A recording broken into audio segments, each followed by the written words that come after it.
सुनो कान्हा, आपकी एक बार दर्शन हो गए इतना ही भाग्य धन्य है मेरा। परंतु मैं जो आप प्रस्ताव दे रहे इसे स्वीकार नहीं कर सकती मैं। क्यों? क्योंकि अब मैं आपके बिना रहना सीख गई हूँ। क्यों? क्योंकि अब आपकी यादें मुझे सिखा रही हैं। अब मैं आपकी यादों में ही प्रसन्न रहती हूँ, उनमें ही मगन रहती हूँ। महाराज कितना दूर था मथुरा, चाहती तो गोपियां 10 चक्कर लगाती। क्यों नहीं गई? कि भगवान को कष्ट ना हो, ऐसा प्रेम था। कहा कि कान्हा अब मुझसे वो ब्रज नहीं छोड़ा जाता, जिस ब्रज में तूने खेला है, जिस रज को स्पर्श किया है, जहां पर माखन चुराया है, गायों को चराया है। आज मैं कहती हूँ कि यहाँ का वैभव मैं त्यागती हूँ, मैं उस ब्रज को नहीं त्याग सकती। क्योंकि जहाँ पर वृंदावन है, जहाँ पर वृक्ष है, जहाँ पर स्वयं यमुना मैया बहती हैं, जहाँ पर गोवर्धन पर्वत है, मैं इनके बिना नहीं कभी रह सकती। जब भगवान ने राधा रानी से कहा था कि आप पृथ्वी पर चलो, तब राधा रानी ने कहा था कि जहाँ पर ये गोवर्धन नहीं है, जहाँ पर वृंदावन जैसा धाम नहीं है, ब्रज गिलियां नहीं है, मैं वहां पर नहीं जाऊंगी। तब भगवान ने सभी को नीचे भेजा था। बोले मैं उस ब्रज को छोड़ करके नहीं आ सकती। आज दोनों की भेंट हुई। महाराज विचार कीजिए, जो बचपन में खेले आज 100 साल बाद भेंट हुई। कहती अगर हमें किसी की याद आती तो महाराज हम बड़ा होते हैं कि हम वृंदावन चले जाएं और प्रभु का दर्शन कर ले। उनकी याद में बिलखते रहते हैं, और जिन्होंने स्वयं दर्शन किए हैं महाराज वो कैसे रह पाएंगे प्रभु के। राधा रानी ने उस प्रस्ताव को मना कर दिया और कहा कि वो मैं उसी ब्रज में निवास करूंगी। अब आपकी जरूरत नहीं है, आपकी उतनी यादें ही काफी हैं जीने के लिए। तो वहीं पर कुछ संतों का आगमन हुआ, भृगु जी, वशिष्ठ जी, व्यास जी। तब भगवान ने उन संतों को विराजमान किया, स्तुति की, आरती की और कहने लगे। भगवान कहते हैं उन संतों से, कहते हैं कि आप जैसे संतों का दर्शन ही दुर्लभ है। कहते हैं जन्म जन्म के जब पुण्य हम करते हैं या कोई पुण्य कार्य करते हैं तब जाकर के में संतों का दर्शन होता है। आज भगवान की महिमा देखिए, अपने आप को एक साइड पर हटा दिया और संतों का गुणगान कर दिया। कहा कि अगर हम मूर्ति की पूजा करते हैं महाराज, तो कुछ दिनों बाद जब हम बड़ी पूजा करते हैं तब महाराज जाकर के हमारा अंतःकरण शुद्ध होता है, हमारा कल्याण होता है। और बोले अगर वही संतों का दर्शन हो जाए तो महाराज एक क्षण में अंतःकरण की शुद्धि हो जाए। जिस परमात्मा को ढूंढने के लिए हम इधर उधर भागते हैं, अगर सच्चा संत मिल जाए तो महाराज एक पल लगेगा।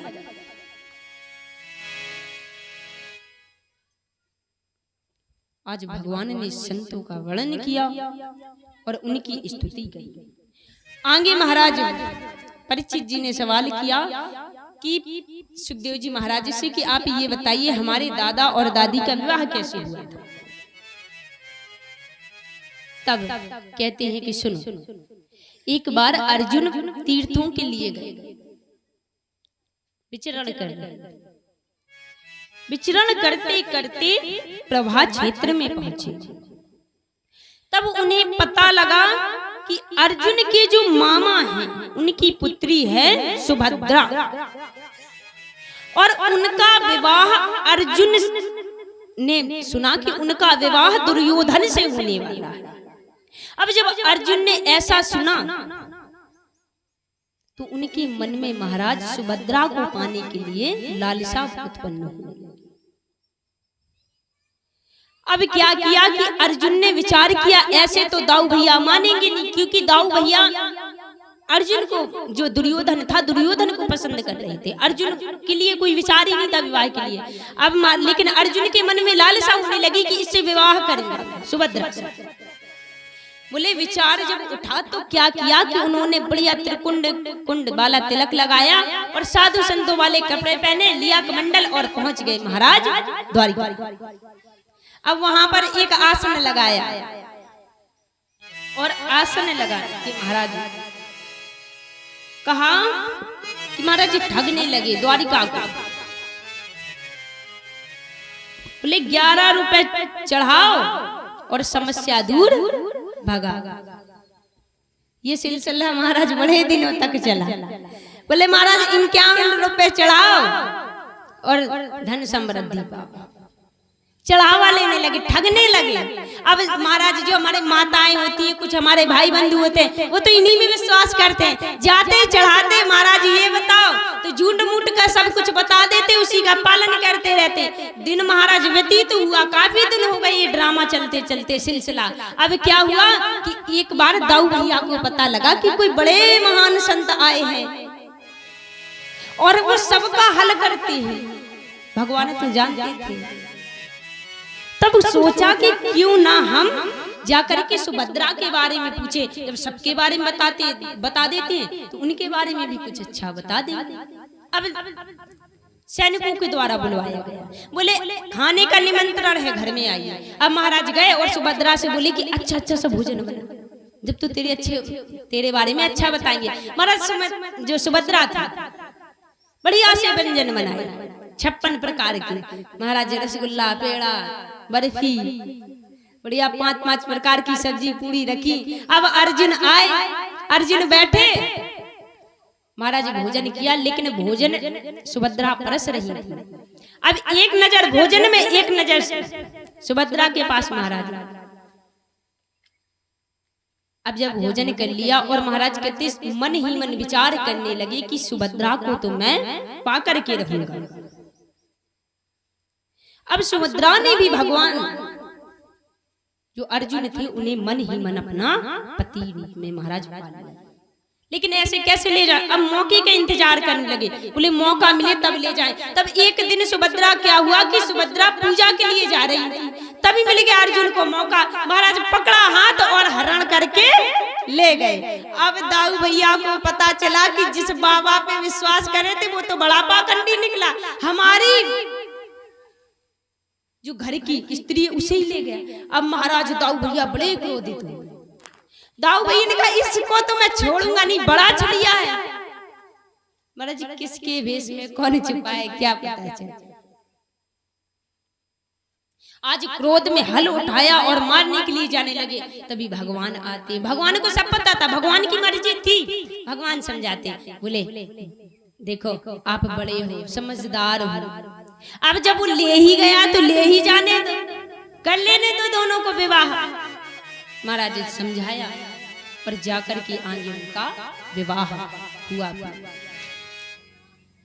बोले आगे और भी कथाएं आती हैं, कथा तो बहुत बड़ी है महाराज, रात हो जाएगी। बस मासूम महाराज उद्धार होता है, भगवान करते हैं। अब आगे महाराज सरस्वती नदी में कहते हैं एक बार ब्राह्मण जो थे हवन आदि कर रहे थे, तब उन्होंने विचार किया कि हम हवन तो कर रहे हैं परंतु श्रेष्ठ किसे माने, आहुति किसके नाम की दें।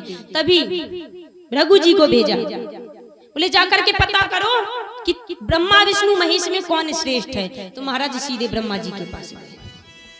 ब्रह्मा जी की स्तुति नहीं करी, ब्रह्मा जी लाल पीले हो गए, क्रोध आने लगा। बोले ये श्रेष्ठ नहीं है। अब भगवान शंकर के पास गए, बिना ही पूछे शंकर के यहाँ घुस गए। नंदी ने रोका, रुके नहीं, तो उन्हें भी क्रोध आ गया।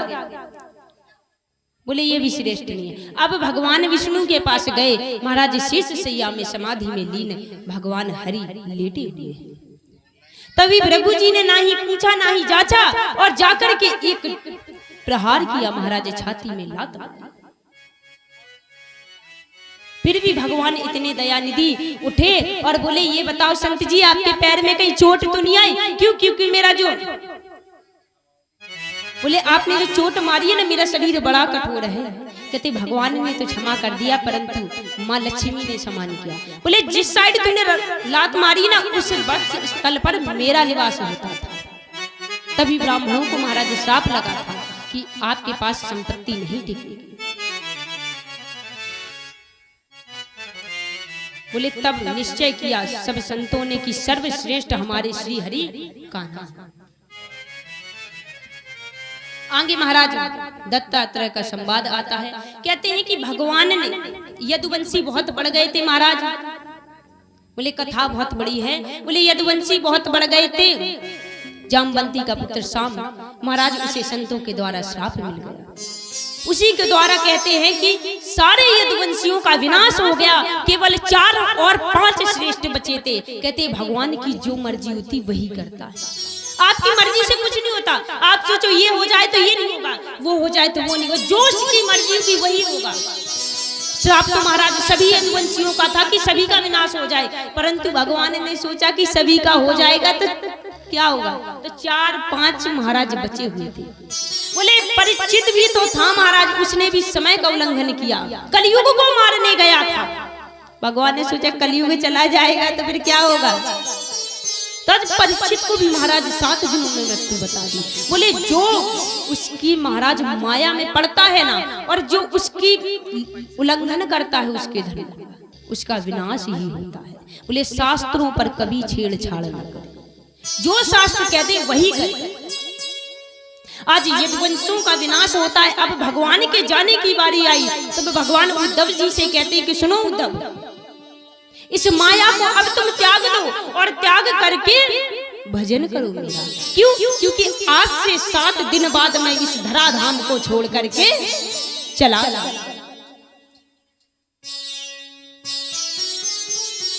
तो उद्धव जी कहते हैं कि प्रभु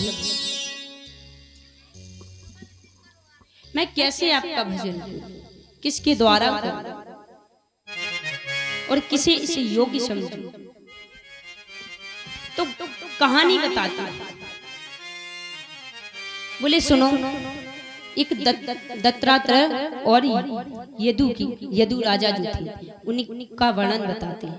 कहते हैं एक बार यदु राजा भ्रमण कर रहे थे, तभी उनकी मुलाकात दत्तात्रेय भगवान से होती है। कहते ये भगवान के अवतार, उनकी मुलाकात होती है तो यदु राजा ने देखा कि कोई संत ब्राह्मण है, क्योंकि उनके चेहरे में महाराज तेज छलक रहा था।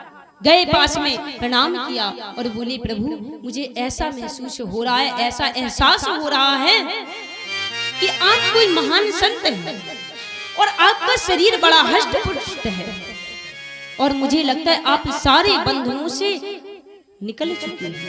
अच्छा ये बताइए, आप बंधनों से परे हैं तो आपको सुख की प्राप्ति कैसे होती है? आपको कैसे इस संसार को त्याग दिया, इस माया को त्याग करके, स्त्रियों को त्याग करके, बच्चों को त्याग करके, इस माया को त्याग करके आपको सुख की प्राप्ति कैसे होती है? तो कहते अगर पूछना ही चाहते हो सुनो, मैंने अपने जीवन में 24 गुरु बनाए हैं। बोले मैंने 24 गुरु बनाए। बोले पृथ्वी, वायु, आकाश, जल, अग्नि, चंद्रमा, सूर्य, कबूतर, अजगर, महाराज 24 का नाम। यहाँ तक कि उन्होंने महाराज समुद्र, पृथ्वी, जल, आकाश, जो पतंगा होता है उसे भी गुरु बनाया। बोले पृथ्वी से मैंने सीखा राजन कि कितना भी पाप क्यों ना कर दो, कितना भी दुष्ट हो या संत हो, सभी को एक समान ही दया करती, उसके अवगुणों को सीखती, कभी भेदभाव नहीं करती, सहती रहती है। बोले संतों का जीवन ऐसा ही होता है, कितना भी दुष्ट क्यों ना हो, कितना भी धर्मात्मा क्यों ना हो, सभी पर समान दृष्टि डाले, सभी पर समान महाराज उपकार।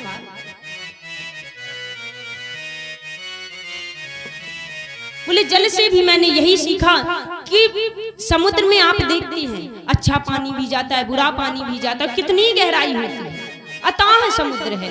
बोले ऐसे ही संत को रहना चाहिए। मैंने समुद्र से सीखा कि संत का भी महाराज जो व्यवहार है वो अथाह, बोले वो सब झेल लेता है।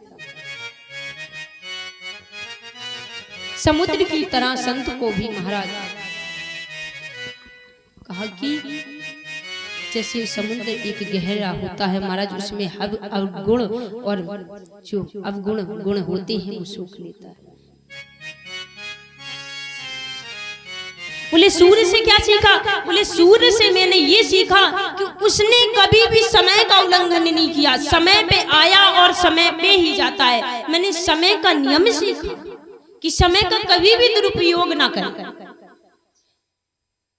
बोले समय का मैंने सूर्य से सीखा।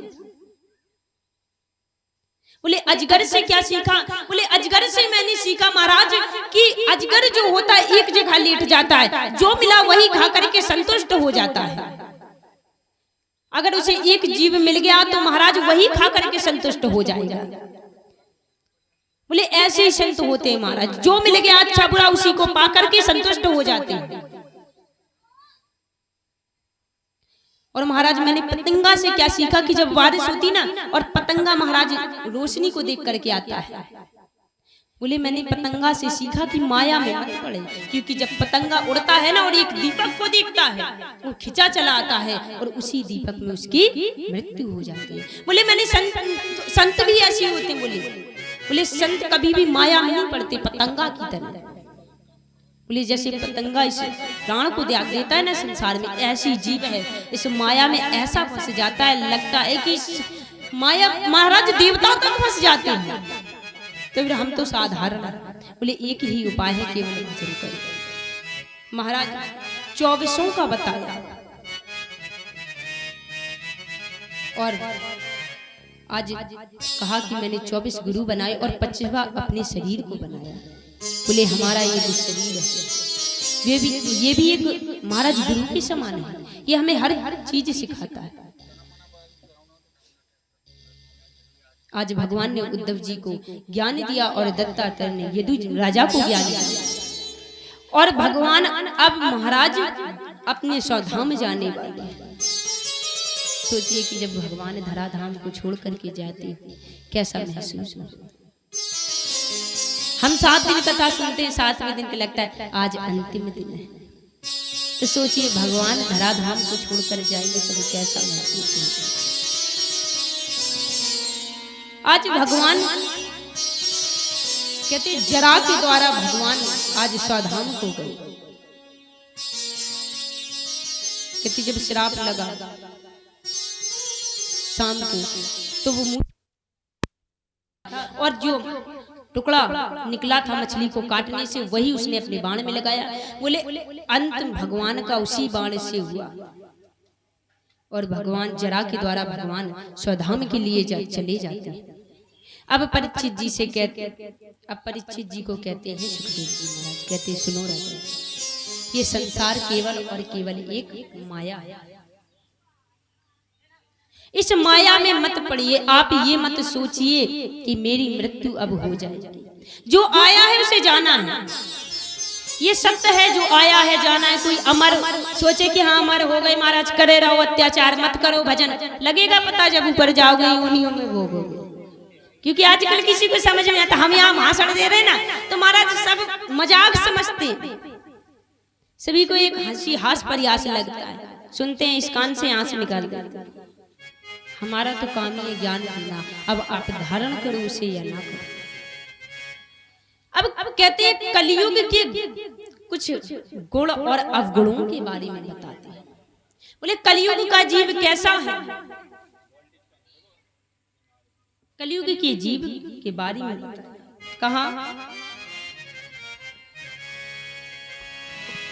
कलयुग के कहते हैं अवगुणों के बारे में सुनिए कि ये कलयुग के अवगुण कैसे हैं। बोले जीव को खुशी कैसे मिलती है कलयुग का। बोले जब कलयुग लग जाएगा ना और 100 वर्ष बचेंगे तब जल की वर्षा नहीं होगी, और कभी हो भी गई तो महाराज सूखा पड़ेगा, आंधी तूफान आएंगे। बोले जीव एक दूसरे को महाराज मार कर खाने लगेगा, ऐसी स्थिति उत्पन्न हो जाएगी। सुखदेव जी ने राजा परीक्षित को कहा अन्न खाने को नहीं मिलेगा, कोई धर्म नहीं बचेगा, कोई सम्मान करने वाला नहीं बचेगा, सभी माता पिता गुरुजनों का तिरस्कार कर देंगे, धर्म लुप्त हो जाएगा। कहा कि जीव को कलयुग में कैसे शांति मिलती है। बोले कहा कि झूठ ही लेना झूठ ही देना। कहा सुनो परीक्षित ये जीव कैसा होगा। बोले कि झूठ ही लेना झूठ ही देना और झूठ ही भोजन झूठे चबेना। बोले ये कलयुग कलयुग का जीव हमेशा झूठ बोलेगा, उठते बैठते सत्य तो मिट ही जाएगा, केवल और केवल झूठ बोल रहेगा। इसके लिए क्या करें? बोले भगवान का भजन करें। कहा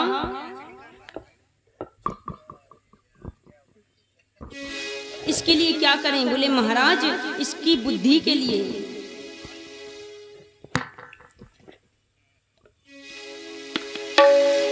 कहा कि जो द्वापर त्रेता थे ना, उनमें क्या क्या करना पड़ता था बताते हैं, वर्णन करते हैं। कहते सुनो कि जोगी सब जोगी विज्ञानी,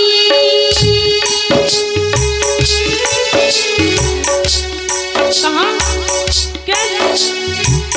कहते जोगी सब जोगी विज्ञानी,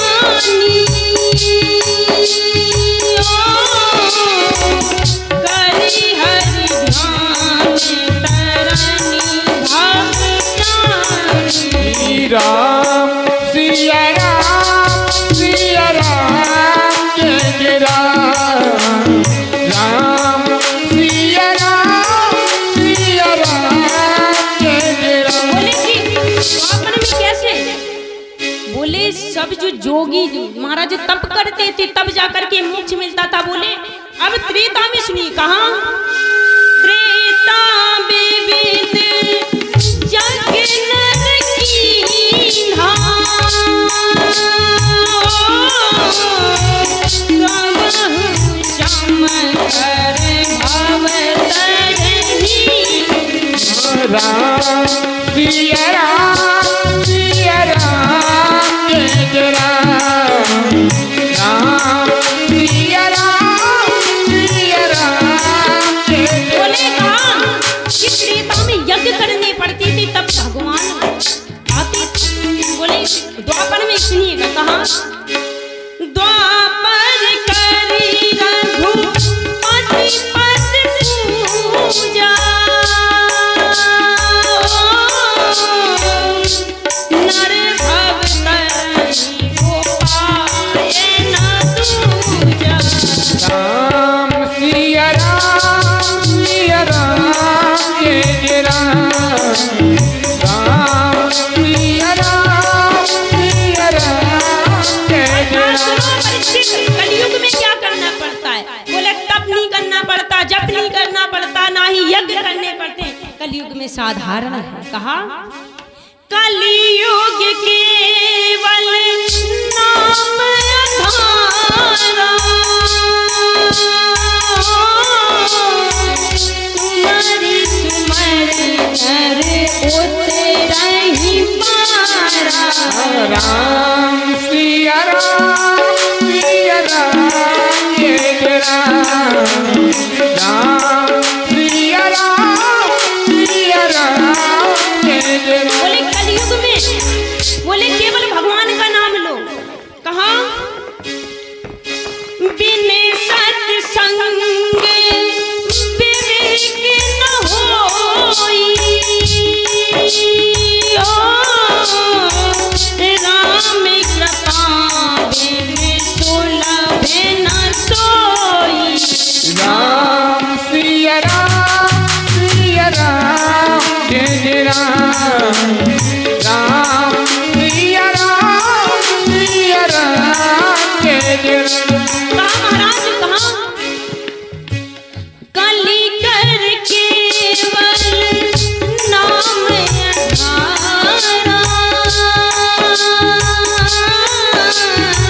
सुमरि सुमरि नर उतरहु पारा। राम सिया राम जय राम, राम सिया राम जय राम। ओ मंगल भवन अमंगल हारी, ओ रमाहु सुदशरथ अजर बिहारी। राम सिया राम जय राम, राम सिया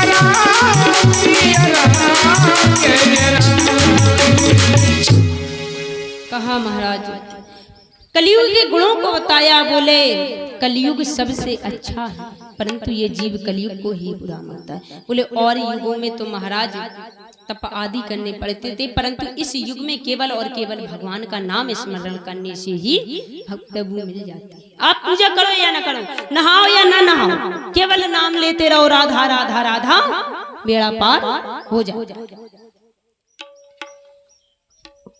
अब महाराज कहा कि इस भय को त्याग दो कि आपकी मृत्यु होने वाली है और केवल श्री हरि का ध्यान करो। इतना कह करके सुखदेव जी का महाराज पूजन किया। परीक्षित जी ने स्तुति की, वंदना की। आज सुखदेव जी वहां से चले जाते हैं। अब कहते हैं परीक्षित की मृत्यु की बारी आई तो तक्षक नाग आया, जैसा नियम था 7 दिन के बाद। तक्षक नाग ने देखा कि कच्छप ब्राह्मण आ रहे हैं और वो एक महाराज वैद्य है। बोला अगर मैंने काट खाया और ये आ गया तो बच जाएंगे। तो महाराज उसे बड़ी चतुराई के साथ धन दिया और वहां से छुड़वा दिया। उसने रास्ता बदल लिया। अब आए और जैसा महाराज नियम था, बोले तक्षक नाग ने राजा परीक्षित को डस लिया। जब डस लिया महाराज, ये बात पता चली उनके पुत्र को जन्मजय को। बड़े क्रोधित हुए। बोले इसकी हिम्मत कैसे हुई डसने की। बोले यज्ञ करवाया ब्राह्मणों के द्वारा, आज यज्ञ करवाया। बोले यज्ञ के हवन में महाराज बड़ा मंत्रों में दम था, आज भी है, मानती नहीं। बोले मंत्रों के द्वारा जितने भी सांप आप थे महाराज, सारे सर्प आकर के यज्ञ में भस्म होने लगे। लेकिन तक्षक डर की वजह से इंद्र के पास चला गया। तब जन्मेजय कहते कि अभी तक तक्षक नाग क्यों नहीं आया। बोले इसलिए नहीं आया महाराज, वो तो इंद्र के पास दुखा है। तो कहा कि इंद्र को लेकर खींच के आओ, आज इंद्र सहित यहाँ पर स्वाहा कर दो। कहती इतनी मंत्रों में ताकत थी, आज ब्राह्मणों ने मंत्र पढ़ना चालू किया। इंद्र खिंचा चला आ रहा था और जैसे ही भस्म होने वाला था महाराज, तुरंत जो देवताओं के गुरु हैं पराशक्त भगवान आ गए।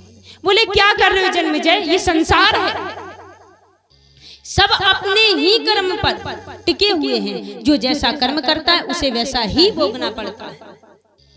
इसलिए तुम्हारे पिता की मृत्यु उसके कर्म के ही कारण हुई। आज समझाया।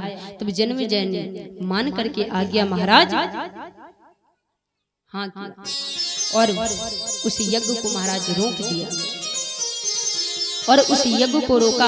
आज यहीं पर कथा विश्राम होती है। और जो मुझसे 7 दिन में महाराज जो त्रुटि हुई है, अपना बालक समझ करके मैं हाथ जोड़ करके आपसे क्षमा मांगती। एक भजन, इसके बाद आरती करेंगे महाराज और अपने अपने घर जाएं। अब नहीं कहेंगे हम कल से आना ही नहीं। हवन है, जिसे अपने महाराज कर्म सही करने हो वो चला।